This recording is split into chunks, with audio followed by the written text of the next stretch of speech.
हाँ जी, नेक्स्ट देखो बेटा अपने को है ज्योमैट्रिक मीन। ज्योमैट्रिक मीन देखो अगर तुहानू कोई भी दो टर्म्स गिवन है, सपोज करो if you are given two terms x1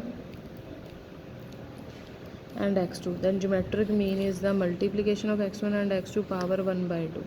अगर तीन टर्म्स गिवन है तो geometric mean will be equals to multiplication of all the terms और पावर दे विच आ गया 1/3।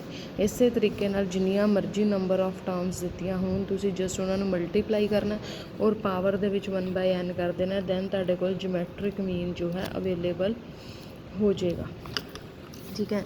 सो the geometric mean usually abbreviated मतलब ब्रीफली इनू की बोलिया जाता है GM of a set of n observations in the nth of the product is the nth of the product. Thus if x1 x2 xn are given n observations then their geometric mean is equal to x1 into x2 so on up to xn raise to power 1/n। Sometimes की होंदा है कि product नूं solve करना मुश्किल हो जाता, उनके लिए असीं की करते हैं we take logarithm on both sides. देखो अगर असीं इहदे दोनों साइड्स से सपोज करो मेरे को ज्योमैट्रिक मीन है x1 x2 so on up to xn। मेरे को ज्योमैट्रिक मीन का फॉर्मूला है this raise to power 1/n। So geometric mean दे लई दोनों साइड दे लॉग कंसीडर कर लो। ठीक है, log of GM is equal to log of this term x1 x2 so on up to xn raise to power 1/n। That will be 1/n मूरे आ जाऊगा log of x1 x2 so on up to xn आ जाएगा which is equal to 1/n log of the first term plus log of the second term plus log of the last term. ठीक है, इनके नाल solve कर लेना और log की वैल्यू या तो तुसी लॉग टेबल तो देख सकते हो या फिर उस तो नैक्सट की करना लॉग खत्म करने लिए एंटी लॉग ले लेना दोनों साइड्स से। ठीक है, इनके लिए तुहानू ऑल टेबल अवेलेबल होएगा।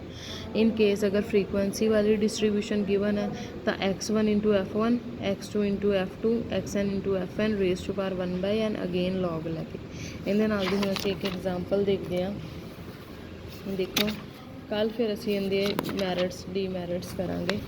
देखो calculate the geometric mean from the following data.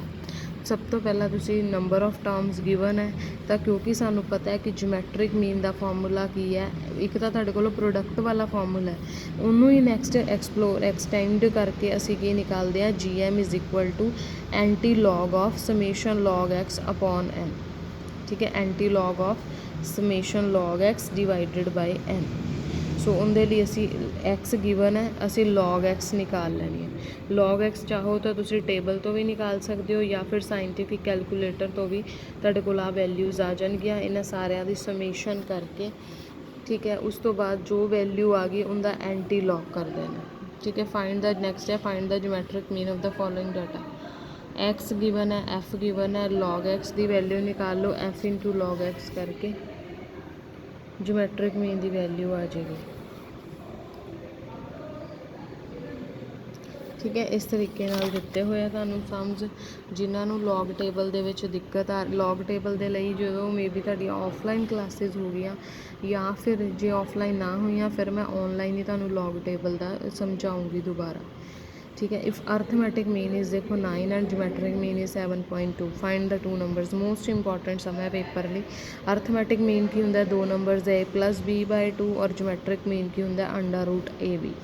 So we know that uh formula तुसी सब ने 8th और 10th दे विच किता होएगा a+b² minus a -b² is equal to 4ab। Just मेरा मकसद सिर्फ इन्होंने दो नंबर्स में सॉल्व करके वैल्यू निकालन का है। अदरवाइज तुहाडे कोल इक्वेशन गिवन है जो मर्जी फॉर्मूला लगा के a और b की वैल्यू फाइंड आउट कर लियो।